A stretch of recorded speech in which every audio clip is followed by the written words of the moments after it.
jail. I'm not trying to go to jail. And then they said, and then she was like, and I'm like, okay. One spark, and it was, I would explode. Like I would throw stuff, I would break stuff, I would flip tables, I would yell at people, I would spit at people, she was the first person that made me feel understood, you know what I mean? That made it seem like, okay, what you're feeling isn't wrong, you know what I mean? Like it's a human emotion, like that's normal, you know what I mean? But what you're doing with it, that's the problem.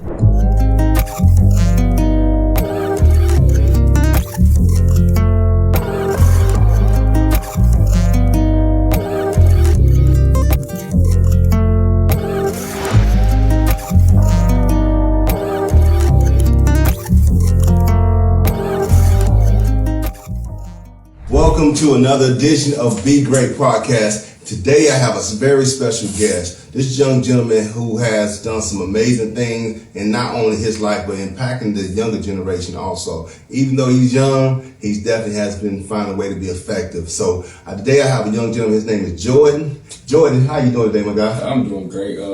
I'm really excited to be here. I'm ready to spread my light to the world, see what God wants me to say, and let's jump into it. Well, that's cool. But Jordan, if you wouldn't mind, give the people a quick introduction of who Jordan is. All right, so I'm a man of God. First off, that's the first thing. I'm a son. I am the son of Rashandra Foster and Antoine Hinnant. I'm an older brother and a younger brother. I have an older brother who's in high school, who's in college. He's a sophomore in college. I have a sister who's a junior in high school. I have a sister who's in the 4th grade, about to go to the 5th grade. And I have a sister who's in preschool, about to go to kindergarten. I'm also in the services. I'm a 68 whiskey combat medic in the United States Army Reserves.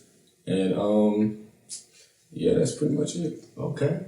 And like I said, you have already been showing signs of greatness, meaning that you are intentional on going out and accomplishing things that you set your mind to help not only yourself, but to help others. And so that speaks volumes of your character and not only that, but just what your parents instilled in you as well coming up. And so I've seen you over the years. I've seen you raise up and even doing some great things, speaking and really being more involved. But I kind of want to back up a little bit about your past, because your testimony is so important to really be a product of your testament to others. Yeah. So I want to kind of talk about where you've been and just a little about your journey. I like how you put that, because one thing I say, I'm a very humble person, you know what I mean? Because I like to remind myself of where I was.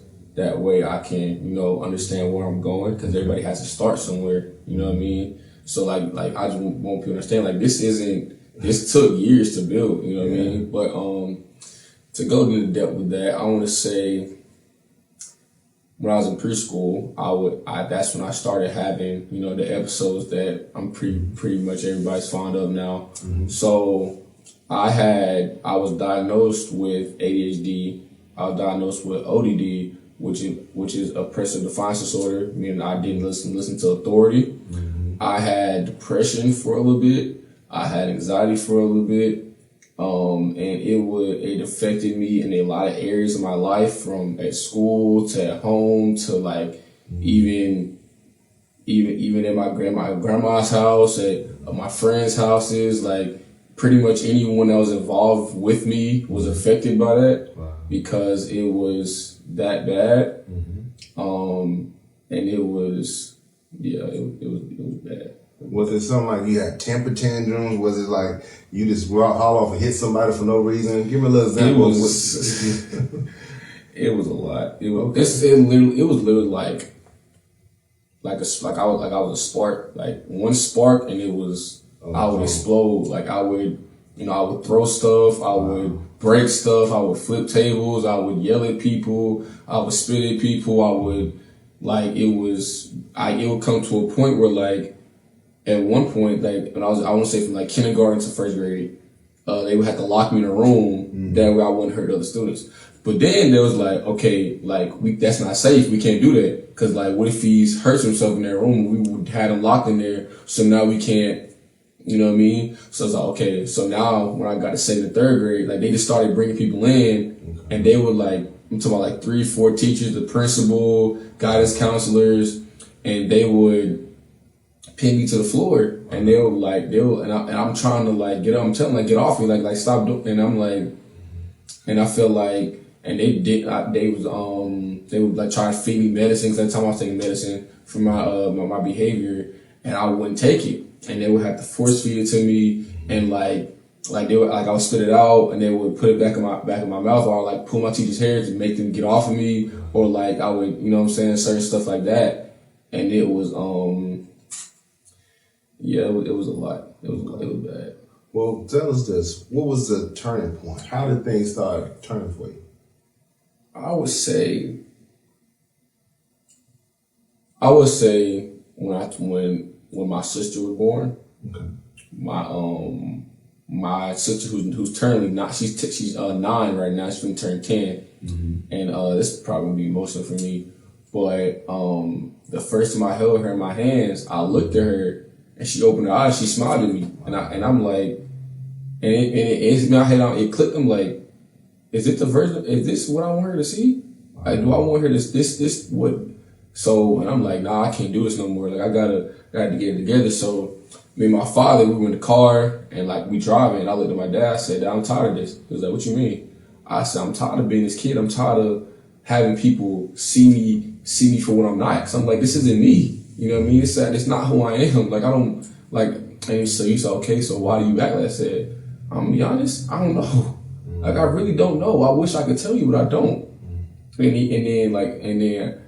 then he was telling me, he was like, okay, so what you gonna do with it? I said, I'm gonna try. Like, I'm gonna try to like flip the script and try to I'm trying to turn over a new leaf, try to like get my life back on track. And he basically told me like, okay, but like if you do this, I want you to understand what you asking for. You know what I mean? Because this ain't gonna be like a boom, you hear, then the next day, I'm burning. Like, it's gonna be like a constant process. You're gonna have to like put in some effort, and like, but if this what you want, you can have it. But you just gotta be like, what I'm gonna do to earn this. You know what I mean? Like, and I would say that was the point where I decided that I wasn't trying to be that kid no more. I was trying to like, I wanted to be better. You know what I mean? So now that you made a decision, that's the first step in order for change to take place. Some people say, man, that person can't change. And I always go against that. Some may say, hey, AA, once an alcoholic, I'm always an alcoholic. Yeah. But I believe in the first step of change, whatever it is, it comes by making a decision. And you made a decision that the buck stops here. Yeah. I want better for my future, no matter what my past may have been. And so now that you have made that decision, what were some of the steps that you took once you made that decision? Well, the first step I took, I had to find the reason why I had aggression. Okay. So at the time, my parents were going through stuff. I'm not going to really get into that. That's kind of personal. That's kind of, their business. And I feel like that was rubbing off a little bit. The main thing was like, I didn't know what to do with it. Like, that was all I knew. So I knew I had to I knew I was mad, but that's just what I knew to do without mad. So he told and then my mom, she was like, okay, well, so my mom put me in therapy. My mom said, okay, so my therapist, shout out to her, Miss Brown, she was the first person that made me feel understood, you know what I mean? That made it seem like, okay, what you're feeling isn't wrong, you know what I mean? Like, it's a human emotion, like, that's normal, you know what I mean? But what you're doing with it, that's the problem. Like, you can be, they say, I'm not telling you not to be mad. You can be mad. By all means, people get mad every day. That's normal. Yeah. You can be mad, but you can't do that. That's just not something you can do, because listen, and I'm gonna be honest, she didn't sugarcoat stuff with me. She kept it blunt. She was honest. She's like, if you keep walking down this path, you could potentially go to jail. You could and it literally there was a time where I ran away from school because I was mad, and the police officer looked me in my face and she told me, if you do this again, I'm gonna take you to jail. I'm like, I'm 9, and she's like, I don't care. Wow. Like if you were old enough, like at this point, this isn't like you're like oh, I'm a kid. I don't know. No, you are about to go to middle school. You know what you're doing. Mm-hmm. You know what I mean? So she said. So I'm like, jail. I'm not trying to go to jail. Mm-hmm. And then they said, and then she was like, and I'm like, okay. Like, so what I got to do? What? She was like, okay. Well, there are multiple ways to do it. Like, have you tried this? Have you tried that? And then we tried multiple things to help me like mitigate. Like, okay, you can do this, you can do that, you can do this, and until we found the way I used to do it. So then it came to a time where I was just like, bro, like I'm tired as I'm mad. So I would just shut down. Mm-hmm. Like when I got mad, I would just like completely close off. I wouldn't say anything. Yeah. I wouldn't do it. Like I would just like the teacher would be like, what's wrong? I'm like, are you okay?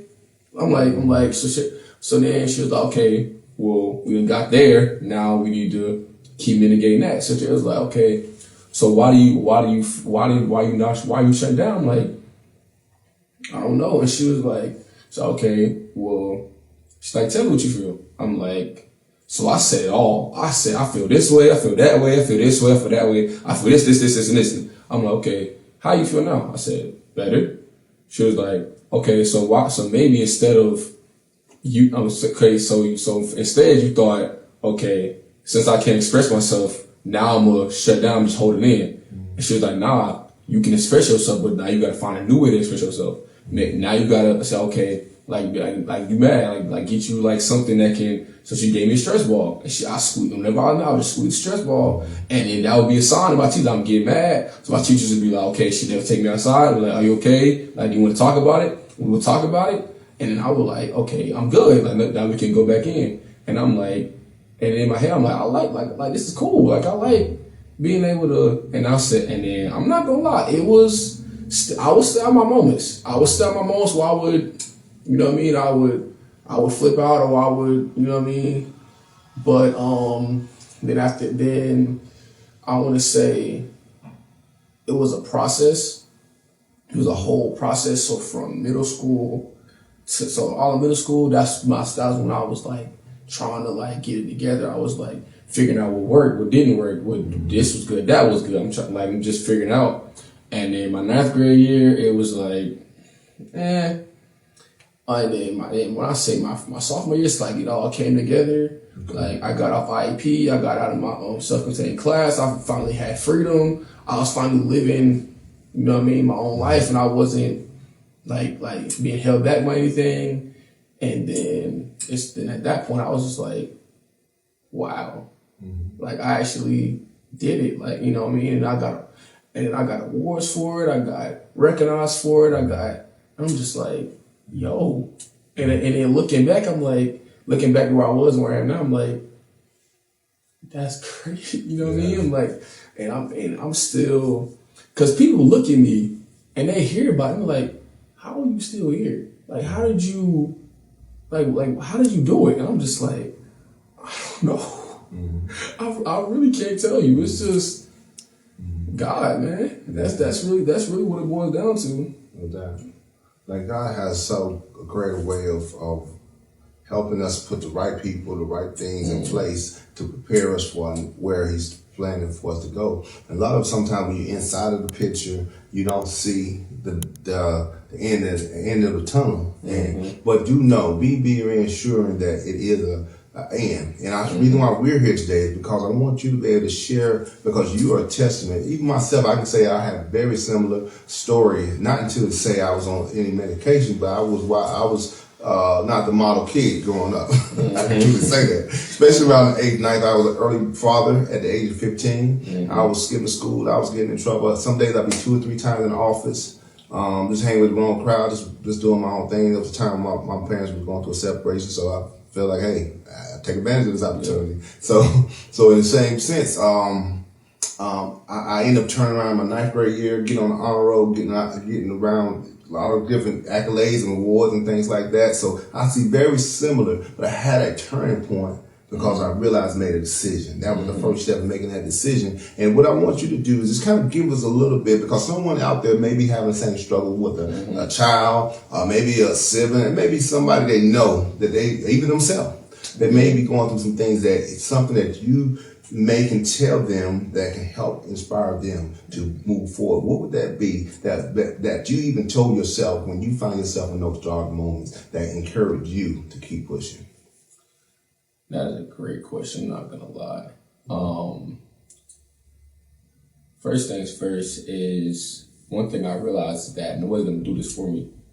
You know what I mean? Like, I had to make a decision. Like, my parents was tired of it. You know what I mean? They was like, bro, Joe, I'm tired of this, man. Like, you gonna have to do something, because this can't continue. You know what I mean? They was like I've been, like, at this point, I was fighting this fight for 5 years when I was in that slump. I was fighting, so, like, from kindergarten, so I was 3 years old, to, like, I made change by 9, so I was 6 years that I've been going through that. You know, I couldn't act right, you know what I mean? So my parents was like, Jordan, like, something has to happen, you know what I mean? And I don't want to say they gave me an ultimatum, but they basically told me, either you're going to make a choice or we're going to make a choice for you, you know what I mean? But one thing I'll say is that I realized that I have to do this myself, you know what I mean? And this goes for people out there that got people that they want to see. You can want it for them all you want, but if they don't want it themselves, it don't matter. It does not matter, because the fact of the matter is you can, like my dad says this quote every day, you can lead someone to the water, but you can't make them drink it. So if you can push all you want and push, but either two things gonna happen. Either you're gonna push them off the cliff, and they're just gonna fall into a slump, or they're just gonna resent you for it. You know what I mean? So first things first is you gotta make a choice. You gotta be like, you know what I mean? Another thing that helped me is I kept looking forward. You know what I mean? I kept my eyes on the prize. You know what I mean? What I wanted. I knew I wanted this, and I was willing to get it by any means necessary. You know what I mean? Like, this reminded me of the story of Lot and his wife when they was running from Sodom and Gomorrah. Yeah. They told him not to look back, keep your eye on the prize. But she looked back and she turned to salt. You know what I mean? The thing about it is, if you making all this progress, but whenever something gets hard and you looking, oh, I had this back here, I had that, bro, that doesn't matter anymore, because that's not you no more.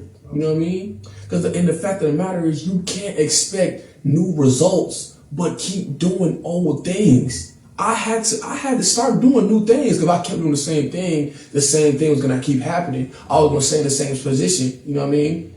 And one thing I'll say is, have grace on yourself. It's not gonna be a one-day thing. It's because the thing about it is, people want all these fast results. They just want it.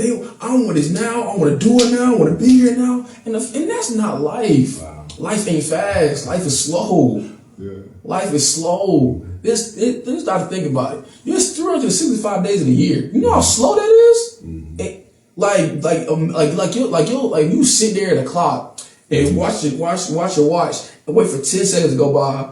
It'll just feel like you're waiting there forever. You know what I mean? So life is slow. Allow yourself to make mistakes. Whenever you make mistakes, don't be like, oh, I did this. Oh my God. Like, nah, be like, okay, I did this. It was wrong. Let's keep that going. You know what I mean? And another thing I'll say is, don't be afraid to lean on other people. You know what I mean? Like, if I'm being honest, if it wasn't for my mom, if it wasn't for my dad, it wasn't for my grandma, it wasn't for my grandpa, my aunts, my uncles, my cousins, my brother, I would have quit. I would have quit. I didn't want to, like, it came to a point where, like, I want to say I was 12. I was 12. And I felt like, I'm like, bro, like, I've been fighting this fight for years, ain't nothing changing. I'm tired. I don't want to do it no more. I want to quit. I want to give up. I'm tired. And then my mom was like, nah. I'm not gonna, my mom looked me in my face and she told me, if you think I'm finna let you quit, you got another thing. I'm not. Cause I've seen you walk too far to let you give up. Yeah. You know what I mean? Cause the thing about it is, sometimes we're gonna need other people and we be too afraid to lean. I gotta do it myself. I gotta do it no, you don't. No, you don't. Yeah. Even God had disciples. He didn't do everything himself. You know what I mean? Sometimes you gotta lean on other people. And Like, cause sometimes the Bible says two are better than one. Mm-hmm. You know what I mean? Sometimes you're gonna fall, and you're gonna need someone to catch you, or someone to keep, or you're gonna feel tired, and you're gonna need someone to carry you on. You know what I mean? Like when Moses was tired, and he had his people carry him. You know what I mean? Sometimes you're gonna need someone to carry you. Sometimes you're gonna need somebody to keep pushing you forward. But that doesn't make you weak. You know, if anything, it makes you strong to be like, I need help. Because that's the problem. Most people don't want to ask for help anymore. Like being asking for help does not make you weak. And if you think it makes you weak, you're wrong. Exactly. You're wrong because ain't nobody getting nowhere by themselves. I want to kind of chime on that because even when they was in the battle with Moses and Aaron and I forgot the other guy, but they held his arm. Mm-hmm. When he held his arm up, they continued. They were winning, and so that is so important. Knowing that you have others around you, you have to be willing to look and see who you have around you that can help you in this next season of your life. And so, prime example, we fellowship at the same church. Been knowing you pretty much since you were a little fella, and but I gravitate towards you.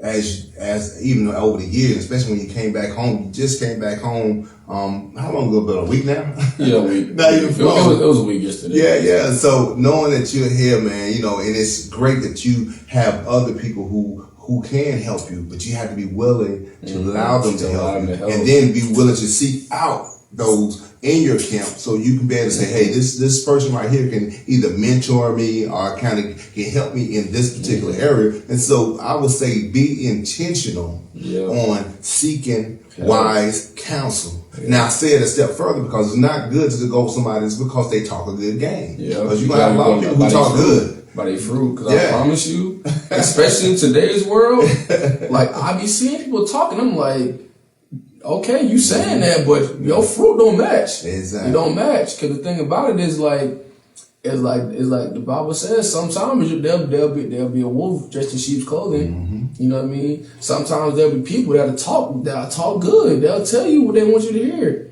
You know what I mean? But they'll be like, nah. But in reality, they just want you to be there because they want to get the glory, or they want to, you know what I'm saying, get something off you. But another thing is like with people.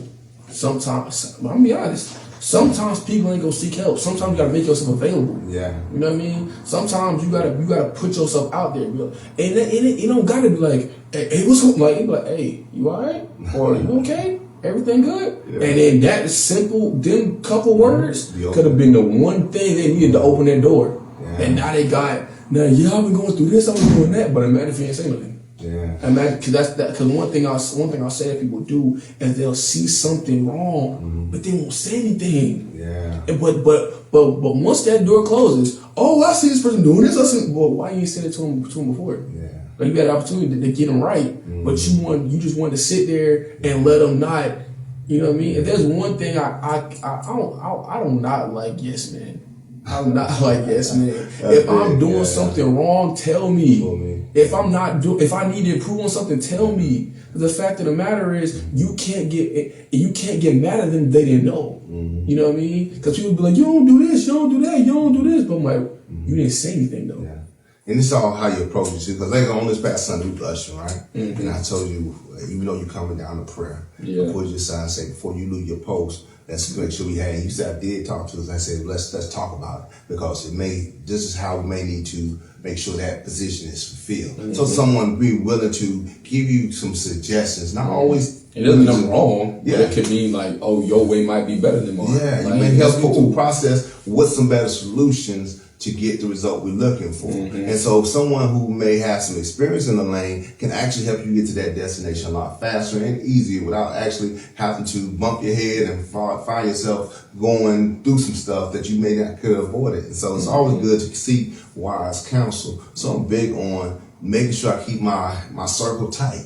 Making sure I love everybody, but you can't just be in a circle just because I love you. You have to have something of value to be in a circle, meaning that you invest into, and I heard from my pastor where he said, you give to those who may be in need, but you invest into good fertile soil. It's a difference if you are investing in something that you want to see a return, and you have to protect that. Because the thing about it is like you can't keep pouring but not getting poured into. You know what I mean? And the problem, and sometimes people just want to pour. But now your cup empty, which you had to pour. You know what I mean? Not like, but you don't got nobody else pouring back into you. So like, the thing about it is like if I'm gonna pour into you, I'm gonna need something back. Yeah. You know what I mean? Because it can't be one sided. I can't be giving you my all and you give me half. Like, that's not. That can't be how it gotta go. And you gotta like mesh. Yeah, you know we what I mean? both, like I look at it as I went through a couples relationship course, training class. And so in the class, we talked about, like you use a bank analogy. So you have to make deposits. You have to make deposits into that relationship. Not saying it's equal giving, meaning that you have to give me $50 and I put $50. No, so we don't always have to give 50 for 50, but we have to be willing to give our all. So your all may be 25, my all may be 75, but whatever that all, I'm willing to give you, because if I'm willing to give it, then guess what? You can receive those things back in return. And so if I'm willing to only give you a 10% of what I can give you more of, then you can't expect to like get more. And that's one thing I say is that I remember in the Bible, like God was Jesus having offerings, right? And these rich people was giving this amount, these was giving that amount, this amount. And this one poor lady gave 2 cents. Yeah. But that 2 cents was all she had. You know what I mean? I said the difference is they're giving what they can, what they want to.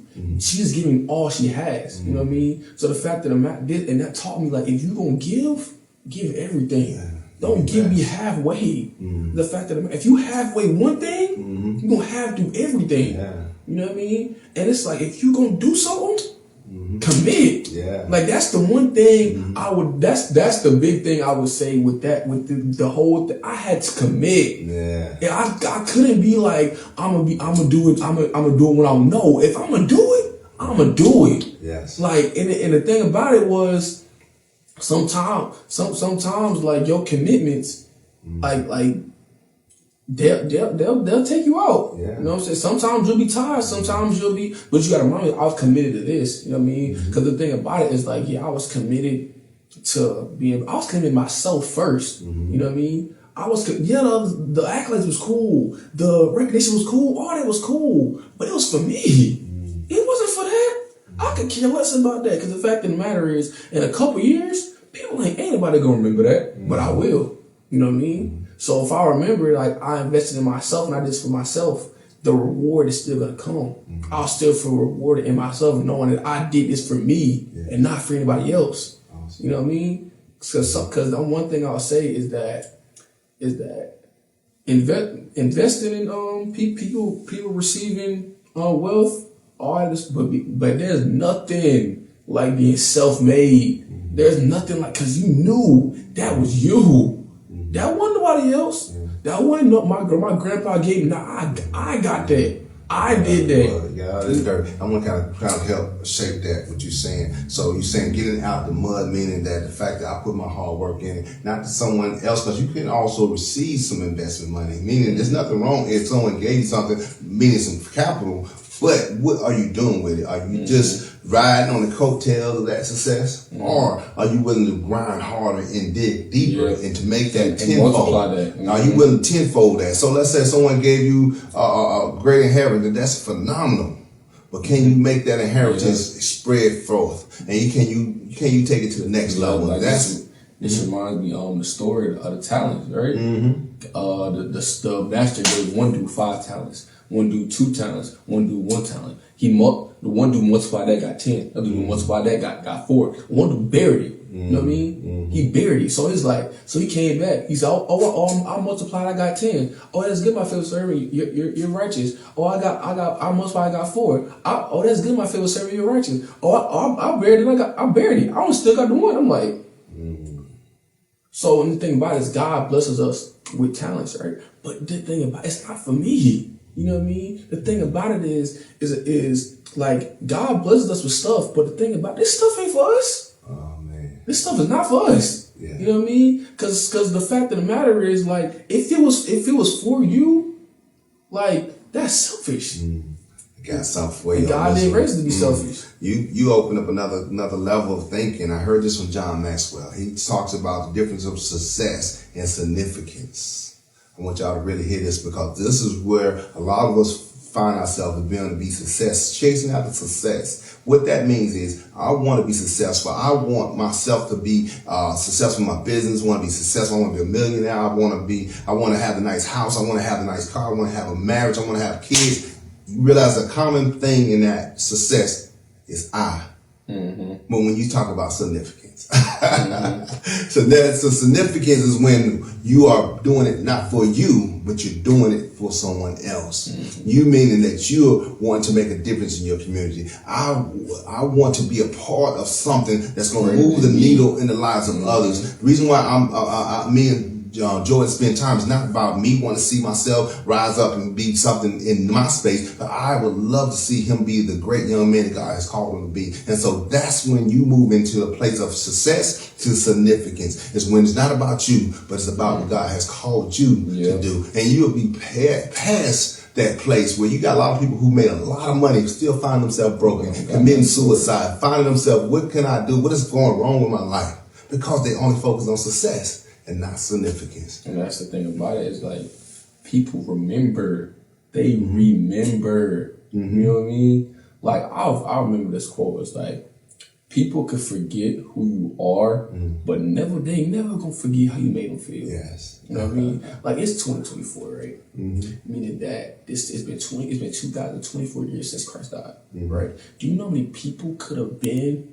You know how many people have came since then? Mm-hmm. You know what I mean? But the thing about it is, their legacy lives on because of not because of what they had, but who they were. Mm-hmm. You know what I mean? I would rather people remember me for who I am than what I have. Mm-hmm. You know, like, they ain't go like, yeah, being an army, that's cool. Having a nice car, that's cool. Having a beautiful wife, that's cool. Having kids, all that is cool. But who I am as a person, that's what matters. You know what I mean? The thing about it is me and him can never talk again after this, right? But I'ma always remember what he did for me. I'm never gonna forget that. Because the fact of the matter is in a couple years, if I see him again, and let's say we meet again a year later, right? And I ain't see him the whole year. As soon as I see him, I'ma distinctly remember who he was to me. Not what he had, who he was. Mm-hmm. So the thing about it is, what are you putting out? You know what I mean? Because what you put out is what you get back. Mm-hmm. You know what I'm saying? Because the thing about it, the Bible says you reap what you sow. Mm-hmm. So if I'm reaping negativity, if I'm reaping selfishness, if I'm reaping all this stuff, then I'm gonna get back negativity. I'm gonna get back selfish. But if I'm reaping positivity, if I'm reaping leadership, if I'm reaping all this positive stuff, it's gonna come back to me. It's gonna come back to me tenfold. So I'm gonna have all of it plus some. Like, and the thing about it is, sometimes God will give you stuff that you didn't even know you wanted because of who you are. You know, like we was talking about earlier. David didn't want to be king. No, he was cool being a shepherd. He was cool with that. But God said, nah, you deserve more because of who you are. So I'm gonna give you more. So he saw his heart. He saw that he can be trusted with this next level. And that's what we should always be willing to do first. Man, I think about my guy Napoleon Hill talks about going the extra mile. So many of us say, when I get a raise, I will then do better. Mm-hmm. That's backwards. Do better, and guess what? Everything will come to you. You have to first plant the seed before you reap a harvest. You can't expect greatness if you yet putting out mediocre. Yeah. And so put out great, and guess what? It's going to attract more great. And so just trust and believe that you have to first do the work, and then you will reap the harvest. Set a standard. Like, I remember this quote lives with me to this day. I remember it was last year, the summer before my senior year of playing football. I'm at Duke University. One of my football team, we wanted to visit, so went to Duke, and he was telling a story about, like, his mom, this coach was telling, and he said, "Don't let your circumstances determine your standard. Let your standard determine your circumstances." And when I tell you, that blew me. Yeah. I'm like, so the thing about it is, the standards you hold for yourself, that's gonna stay. Yeah. That is gonna stay. You know what I mean? And the fact of the matter is, no matter what predicament you in, you could be at the bottom, standing still the same. And that standard could be the thing that take you to the next level and keep rising. You know what I mean? Like I remember I was reading. What was I reading? I was reading Genesis, and I was reading the laws of Moses, right? And I'm like, okay. And I looked, I said, God, most of these are already laws. He's like, what do you mean? He's like, yeah, you're right. I said, the rest of my standards, though. I'm like, huh? He's like, the rest of my standards that you gotta hold for yourself. Like, I'm not, like some of those stuff, not murdering, not stealing, not raping, that's stuff that needs to be laws, right? But the rest of that stuff you gotta hold yourself to. Like you gotta decide, I'm not gonna do that. You gotta decide, I don't wanna do that. You gotta decide, I don't wanna drink. I don't wanna smoke. I don't wanna fornicate. I don't wanna do this. Like, cause it doesn't matter. There's certain stuff people can't decide for you. Like you gotta make it yourself. Cause the thing about it is, at the end of the day, life goes on. Life goes on. And you don't want to be like, you don't want to get down the line and be like, oh, I should have did this. I should have did that. Well, I didn't. You had a chance. You could have did it. But you decided you didn't want to do it. You want to lower your standard. So now you got to reap the repercussions of the standard you set at that time. Yeah. But if you had raised your standard when you had the chance, you could have been so much further. Yeah. You live below your means. And so some of us think we got tomorrow to get it done. But tomorrow's never promised. And you know what, if you take that lead today, just how it can position you to keep that momentum. That's like you riding a bicycle and you stop. It takes momentum to get that it going again. And so do not think because you are that you are, you're doing ahead of the class, or you feel like, I got time because I'm still young. That doesn't matter. You can be today that can shift and change the rest of your life by you putting yourself in a position to win. And so I encourage you to go out and take full advantage of every opportunity that is given to you. Like right now, we're going hard right now. We're feeling this. Why? Because we care about this opportunity. And when you care about something, you do your best at it. Right? Because you might not get it again. Yeah. And so I don't know who's watching today, but whoever's watching, we care enough to make sure we give you something that we've been through that hopefully empower and inspire you to be the best version of yourself. And so, Jordan, I want you to give us something that, again, that you feel that those who are watching can gather to make them, whether they have a tough day or rough day or whatever they're going through, that can keep them in the game to push forward to be the best version of themselves. What would you say? God, man. You need God. Because I promise you, I've seen what it's like trying to walk without him. It's not pretty. Yeah. Like, and that's why people see, like, you go to the same church. People see me running around church. They be seeing me doing this, doing that, and they be like, "But that's fake. Like, why you doing all that?" They be like, "That's stuff you see elders doing. You don't see people my age doing that." And I'm like, "But that's not fake. That's real. That is real." And I be telling people like when I see where I was, and I see there's no possible way I should be here. Yeah. There's no possible way that I should be sitting in this chair right now. You know what I mean? And I look back and I'm like, he's the reason why I'm still here. He's the reason why I'm where I am. Cause the fact that, cause he had me, he kept me, and he made sure, he said, I'm not gonna let you fall. You know what I mean? Cause there was times where I was like, while I was confused, I'm just like, why me? Why? And now I'm looking back, I see the plan he had. You know what I mean? Because there's one thing I'll say, and there's one thing I noticed, like, when God says he gives his toughest battles to the strongest soldiers, that's real. That's real. That's good. Like, I ain't, like, and sometimes we don't want to be that strong soldier, but that's it's not your choice. Yeah. Because the fact of the matter is, God's plan outweighs our plans. You know what I mean? Like, I thought I'd be playing ball. Yeah. If you ask me when I started ninth grade, if I would be I would say I'd be at a D1 school playing football, doing this, doing that. I wouldn't tell you I'd be in the Army. You know, but God's plan was different than mine because he had different intentions than I did. Yeah. You know what I mean? And sometimes we just gotta trust that. But sometimes we don't want to because it doesn't make sense. But not everything's gonna make sense. Sometimes you just gotta ride the wave. Yeah. Sometimes you gotta be like, I don't know, but we're gonna see what happens and take that leap of faith. You know what I mean? Like, because I promise you that one leap will probably be the best leap you ever take. Yeah. Let me ask you this though: what are some things now that you are? Of course, I didn't know we didn't share it early, but some things that you have accomplished right now in your life. So you graduated. As soon as you graduated, the next week you was off in the boot camp, right? So kind of share that a little bit about your story to where you are now, and then I want to talk about what's next. Okay. Well, first, I'm probably first class in the Army, which is an E3, which is actually impressive. Wow. At 18, which is actually impressive in the military. Okay. I got out of grad in basic, which is impressive. I got a promotion in basic. I got the award a couple years ago for my behavior. I was principal scholar my whole senior year. I was I had a 3.4 GPA while playing 2 sports. So I did that. I'm a certified EMT through the Army. What does that mean? So everybody don't know what EMT means. What could you explain with that? It's like people on ambulances and stuff. Okay. Like that. So I'm certified in that. I got one of my friends. He's starting a Bible study group. So I'm helping him with that. Wow.